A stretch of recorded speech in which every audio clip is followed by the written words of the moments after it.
This is SpeakEasy, the podcast where I talk to our guests about their beverage of choice and lessons learned from lives lived in the marketing trenches. I'm Doug Stanley-Hunt, founder of Catalysis, a digital marketing agency here in Seattle, and your host and bartender here in the Cloakroom, the hidden bar in the basement of our home in a 100-year-old former church. In this episode, we're here with Alan Brown, founder of the advertising agency DNA&STONE. Today, we talk about his path from product sales at P&G to founding and growing an advertising agency. We cover collecting debt, a hot take campaign for Maxwell House coffee that I couldn't believe when he told me about it. If a hotel room was branded by Apple, what would it look like? Finally, we explore radical empathy and how it makes a big difference in creating advertising. He also has a love of Black Manhattans, the drink. So let's go learn something. Alan, welcome to SpeakEasy. I want to start by making you your beverage of choice. What would that be? Black Manhattan. A Black Manhattan. And look, we have the ingredients right here. So we start with the rye, and we like to use a local Crater Lake rye, which is from Bend, Oregon. What do you think the rye? Why the rye for a Black Manhattan?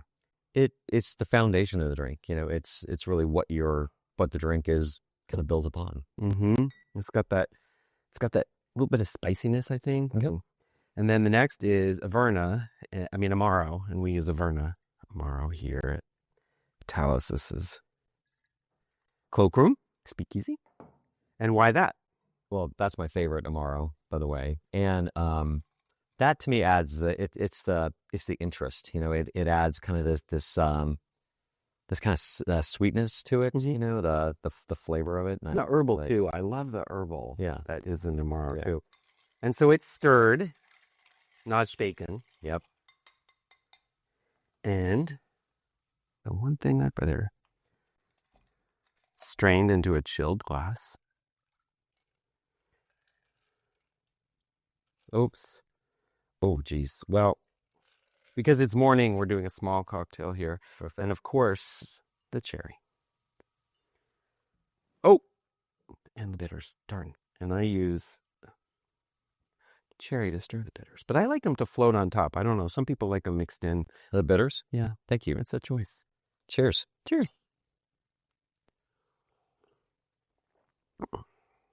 It's good. It is. It's really good. And for a morning cocktail, Yeah, it's very good. when they all come together, they make something wonderful. Yeah. So let's talk about you and your history. And I really think that you've been doing this, and you founded an agency, and like I did, and we came from different backgrounds, from traditional MBA to marketing to, you came from sales.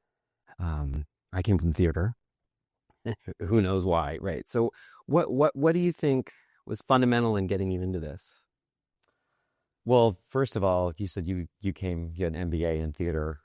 No, I didn't have an MBA. Oh, got it. I didn't have the MBA. I had the theater degree. Oh, got it. I was going to say, well, I came from, as a C student at a state school in Ohio State.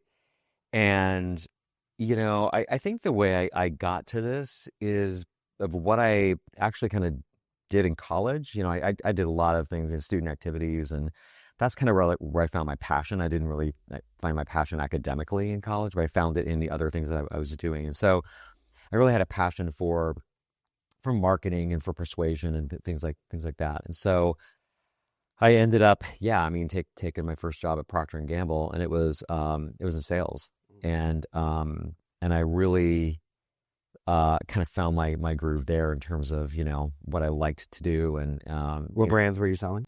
I worked on Folgers coffee. We had a test orange juice called Citrus Hill, and a tea called Tenderleaf Tea. Those are both in test market, which I was fortunate to work on those. So that was great. What was your attitude towards product research when you were in sales? Did you gravitate towards it in terms of how you sold, or? Yeah, I mean, there's all kinds of stuff that Procter & Gamble provided to us to kind of back up, how we were positioning the product to sell it.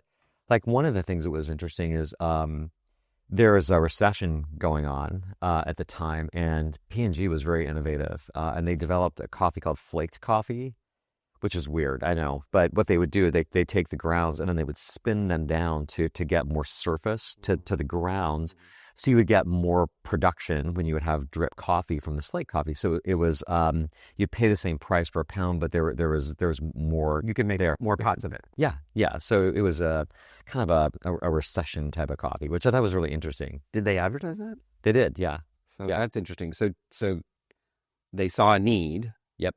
And then they created a product. And do you know how they launched the marketing for that or the branding? It was really positioned as a more affordable, it was kind of addressing a cost thing. And I mean, at the time, everybody was drinking coffee at home, making coffee in their home. So, I mean, that was a way to not have to cut into the budget for coffee in the morning. Yeah. Or I remember in the evening, what was it? Have some Senka brand. It was always the brand. Yeah. I remember Senka brand coffee, but he never drinks coffee after dinner. Right. Yeah. No, and I remember Folgers was Mrs. Olson. Mrs. Olson. Which is so weird because you think of like Mrs. Olson on one end and you think of Juan Valdez, who was introduced thereafter, but not for Folgers. I don't know what brand it was, but he was about the contact with the terroir, which is kind of funny for like Maxwell House. Yeah. Do you know who he was? I don't, but they used Juan Valdez to promote coffee in general, right? Yeah. One of the more like unbelievable ad campaigns for coffee, and I believe it was Maxwell House, was when the husband came home for dinner and was complaining to his wife about how she doesn't make coffee like the girls at the office. And she is just, devastated. And so she's talking to her girlfriend in the next shot. It's like, he doesn't like my coffee. And what do I do? And she's like, well, try, Maxwell House. And so the next night he comes home and there's candles at the table and she has his coffee. And it's like, wow, this is, better than the girls at the office. It's just like, oh my God, seriously? So you had another interesting job, didn't you? Before you left college? Yeah, I when I was I had a couple of different jobs in college. I mean, really weird. I was a bartender in college. I was a phlebotomist in college, and I also collected debt for an insurance company. In this case, these people they had these loans and they collateralized stuff that I don't even know if it even existed. Like they were like the collateral sheet could be televisions or radios or lawnmowers or whatever. It was just weird, right? And they were late on their payments, and so my job was to get them to make a payment. But and in talking to these people, they were really had terrible stories. Some of them they didn't have the money to make the payment, right? And so to save them from having this to go further into a bad situation with a collection, I figured out if they made a payment that was half of the monthly payment plus $1, it would credit them for their monthly payment and get them to the next month, right? So I could buy them some time, and so that whole thing about like, I mean, everybody comes from a different place. They have a different life experience, and also like just that flexibility and adaptability. Some people just need a little help, and how can you work with them? So this was all before your phone calls with them were probably not recorded. So unlike what the guy in The Incredibles, where he helped the old lady with her insurance payment and figuring out how to get what she needed from the insurance company. Did you get in trouble for that, or did they look fondly on somebody who could help out a customer? No, I didn't get in trouble for it. And actually, my boss was actually his boss was looking at production in the office in terms of how many accounts they got up to date, and so it was moving accounts up to date, and so he was perfectly happy with that, and they started allowing us to do that. So made it look good. So innovation on the customer's behalf made everybody happy. Yeah, I think that's good. I think that's interestingly, Amy Johnson, who was a guest on this podcast as well, she started after college collecting debt or working with expired student or overdue student loans for Sallie Mae. Mm-hmm. And similarly, it taught her a certain emotional empathy, which she brought to later in her career. She wasn't on your side of business; she was on the product side of the business. But do you think that empathy has influenced the way you've approached advertising and marketing? Yeah. I mean, empathy. We talk about at the agency. We talk about radical empathy, which is a little bit different than empathy, because I think when you're empathetic, you try to understand somebody and where they're coming from. Sure. Radical empathy is really, really trying to put yourself in their shoes, right? Experience what they're experiencing. And I grew up in a lower middle class family. I mean, I remember the days when my parents would get those phone calls from the power company or, other bill collectors, and they didn't have the money to pay the bills, and so it put a lot of stress on the family. And so for me, having that experience, that radically empathetic experience, I could really feel what those people were feeling when they got a bill collector calling for their money. How I've taken that forward in our business is, like one of the things we talk about is being empathetic is like being in a conference room and looking at research and data and understanding consumers, right? Like, I look at the data, I think I know what they're about. Being radically empathetic is being able to like go out and spend time with them. In Seattle, it's not like looking at somebody standing on the street corner and pouring down rain. It's getting out of your car and standing next to them and feeling the rain on your body. You're like, oh, now I know how it feels, right? So in marketing, if you can put yourself and experience what they are experiencing, you can create advertising that is way more emotionally connected and authentic to what those people need to hear, experience, know, whatever from the brand. But would that mean, I guess, in terms of brands that do that, would that mean then your positioning is hyper specialized versus broad, and is there an advantage to that? Or it's not hyper specialized, but it's hyper specific. Okay, and I think there's a difference. So we don't, as an agency, we don't specialize in like lower funnel, marketing, performance marketing, or PR or whatever. But having the specificity in terms of how we approach consumer insights and how that affects the work that we do, I think is a specificity to how we do the work. Okay. And it produces something different. So after Procter & Gamble, you were selling. What made you go to the other side of the business? I saw that, but actually both my experience at Procter & Gamble and then I worked for Pepsi, okay. I saw that, all of the fun was being had on the creative side of the business. The advertising agencies that we were working with were creating these amazing campaigns and really doing what I thought was the fun work. And so then I made the shift after that to the agency side of the business. So Pepsi, what did you do for Pepsi? Or what were you seeing? What was going on at Pepsi at the time? I was doing both sales and marketing at Pepsi. And we had, national accounts, and I was working with regional accounts at the time. So in what they called fountain sales were, on premise. So I'd work with like bars and restaurants and stadiums to really help them market and pushing more Pepsi through their outlets. So you were fighting Coke. So what do you think the secret sauce was at the time for Pepsi gaining so much ground at the time? Coke was like the established brand. It's the Kleenex of soft drinks, right? Kleenex brand of soft drinks or tissues, right? Pepsi at that time became the cool brand. They really leveraged pop culture and cultural moments to connect with people and younger people to drink Pepsi. So when I was there, they were working with so Michael Jackson, when Thriller came out, and they had a whole thing with the Thriller campaign. Madonna and they sponsored a tour and and then there was the Don Johnson, thing. And so it was very influential, and it was like very cool. It was very, very in the moment. It's interesting because it was sort of way before social media marketing. Yeah. Coke was this overarching brand that was selling kind of a feeling, the polar bears or Coke is life, I think was that around the time. But you all were using it Pepsi people who were celebrity influencers going after cool people. How would you see that working or not working today? How would that play out? Well, it still works today. It's just that, I think back then the pool of who is influential and who are celebrities and who can drive that kind of content was much narrower, right? To major stars, right? Today, I mean, there's so many influencers that, you and I don't have any familiarity with, right? But our kids do. Yeah. Oh, yeah. So you look at, a lot of brands, tap into not only those influencers to, endorse products or they're going to carry a message forward, but also like, just those platforms. I mean, things become popular, like in a matter of like Labubu. Yeah. Like who would have known? I would think back to Cabbage Patch. I mean, it's not any different than the Cabbage Patch or what was the other one? Beanie Babies. Yep.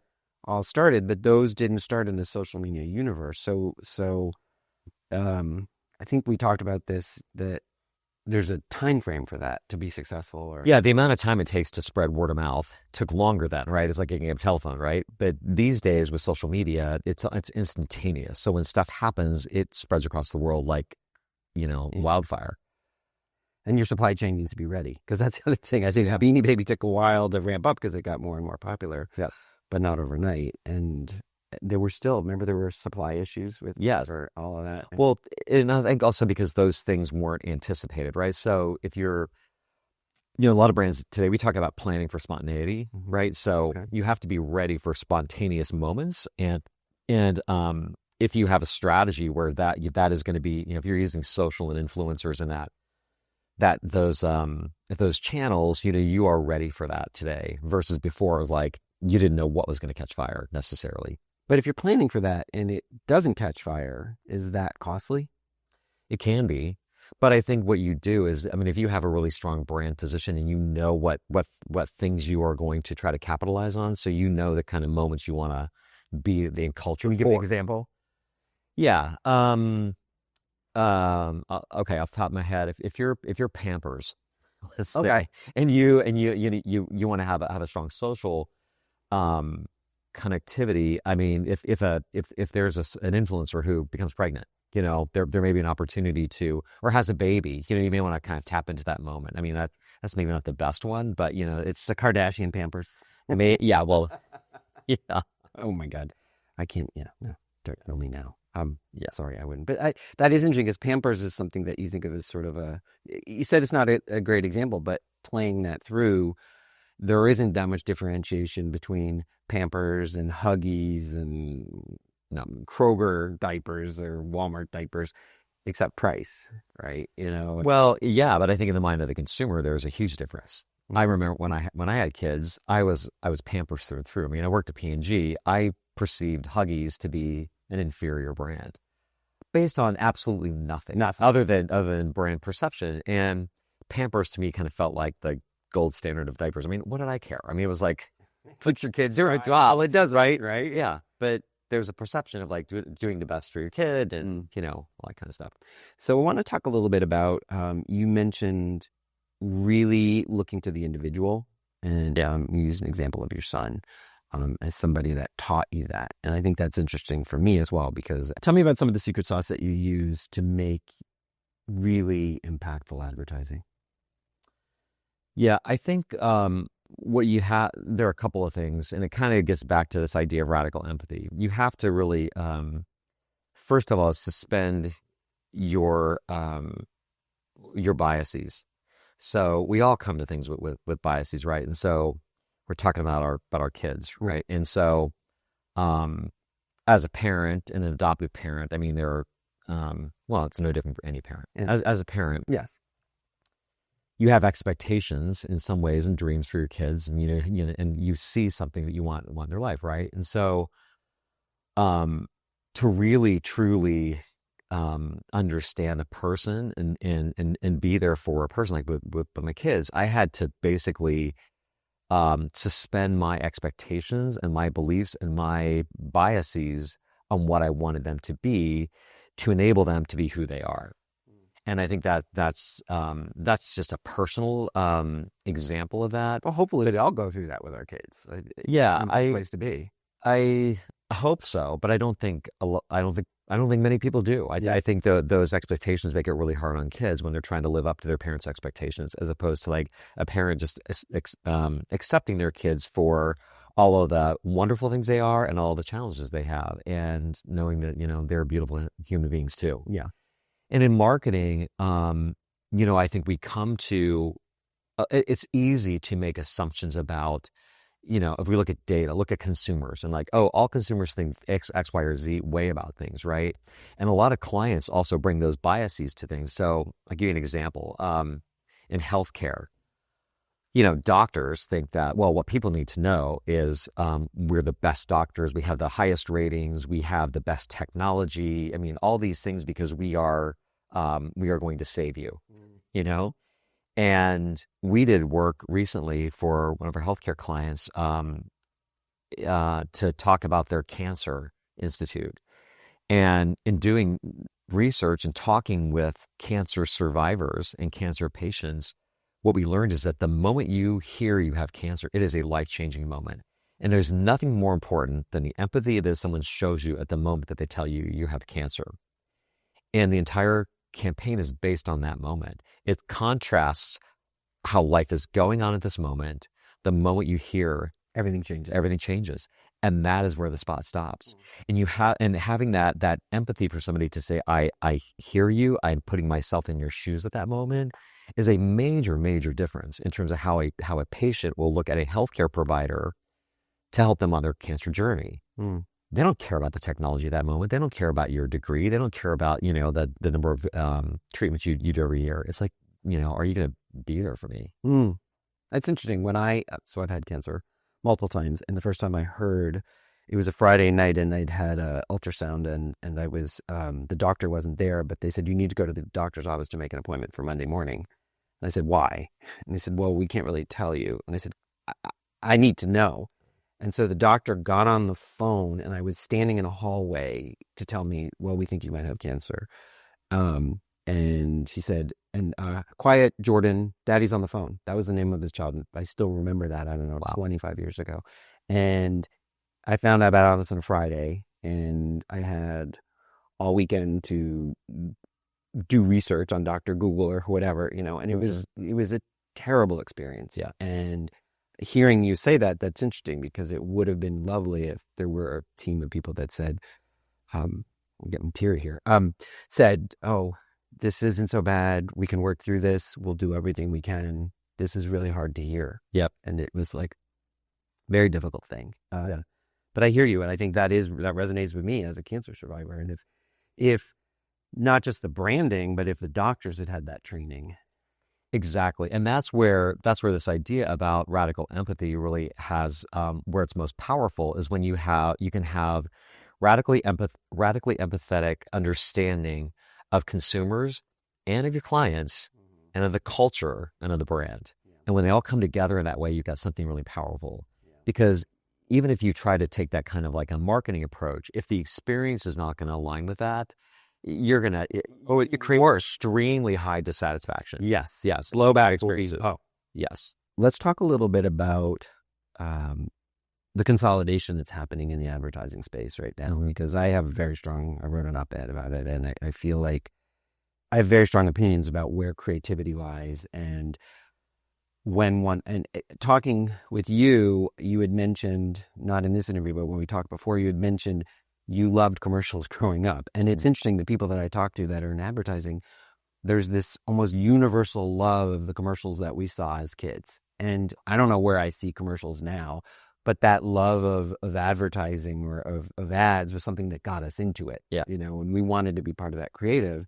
And as we see this consolidation happening, I think the industry is changing between the big agencies, much like the big accounting agencies, versus the smaller boutique agencies that really can deliver customized service. What's your take on that? Yeah, I think the industry is just, it's just not what it used to be. I mean, when I grew up, like I said, I loved watching TV commercials and I love advertising and, magazines, things like that. And, as media has proliferated, it's gotten way more complex. As data has become more available, it's become way more targeted, and you can be more specific. And so the pendulum always swings, right? Yeah. And I think what's happened over the past few years is that the pendulum has really swung to short-term performance, lower funnel marketing, because it's clickable. I can measure it. You measure it very get the results quickly right now, right? What's happened, and I follow Les Benet and System One and Adam and Eve out of London, and they do a lot of data around this. And when the pendulum swings to that area and stays there, and that's all you do, you get bumps in short-term performance. You do not get long-term. That doesn't sustain. Okay, then continue on. What I think is happening in the industry, though, is that when you look at returns, multiples, returns on business, profit, generation, those kinds of things, the holding companies are becoming data companies. So the consolidation is moving toward data. They're moving toward lower funnel performance, and they are taking creativity out of the mix. And so, because that stuff gets investment dollars, and like I said, it makes the shareholders happy. In the meantime, consumers are, we're missing out on the brand relationship, the opportunity to really what brands do I care about? We're not getting that anymore. So, and that's where, to me, I think there's this divide between the holding companies and independent creative agencies, the holding companies feel like tech companies. The smaller independent agencies feel like creative companies. There's more humanity there. We care more about building brand authenticity, establishing relationships with brands, connecting on an emotional level to drive long-term, both short and long-term brand performance, right? So building that relationship Overall over brand time. performance. Absolutely. Yeah. Any examples of some brands like that you think do it well, and you know what they stand for over the long term versus some short-term brands that are kind of in a bit of a muddle? I mean, I'll tell you about one that's in kind of a bit of a muddle because they made this huge shift is Starbucks. And it's been pretty well documented over the past couple of years that they've lost their way a little bit because they had focused a lot on those performance metrics, and they lost that that idea of like third place and that connection to community, and everything has become. I mean, I appreciate the app and it's very convenient for me, but when you focus on just features like that without the context of the brand and the specialness and the relationship you have, you just become a commodity. That's interesting you say that because Amy Johnson was here. She's the one who worked in she's the one who worked in debt collection, but she was head of innovation for Starbucks, and she started she talks about piloting the mobile ordering, which made it so convenient. And there was a big debate when they did it because they didn't want to give preference to the people who ordered outside versus it's a democratic line at Starbucks. Yeah. And so you come in, and so they did all sorts of tests, and they found out that the best one was the one where you could order and pick it up. Now it's a different line and it's almost a different customer, but it really hasn't given them the ability to reconnect with the customers that choose to come in and stay in the store. Yeah. And I think they're working on that now. I think that's part of their revamp is to reintroduce the third place. It is. Third space. It is. And I think that, again, when the pendulum swings in one direction, and I think for all the right reasons. I mean, I think like I said, the mobile app and technology and making things more convenient for certain customers that's a great solution, right? But not everybody wants that. And I think, especially when you think about the relationship you want to have with that morning cup of coffee and the people, like just walk in and know the baristas, have a conversation. I recently moved to Chicago, and I go to this Starbucks every morning, and there's a different experience I have when I'm in a hurry and I mobile order versus I want to have a chit chat for a second with people who work there. Yeah, that's better for your health too. Did you know that? I'm sorry. It's better for your health. Talking to people. Yeah. With even light conversations in the grocery line, in a coffee shop, just saying hello on the street, it makes you feel better about yourself, and it promotes a connectedness and a sense of community, which I think is something else that's been lost with all these quick, very transactional experiences. We did a project with Starbucks years ago to help them regain their coffee authority.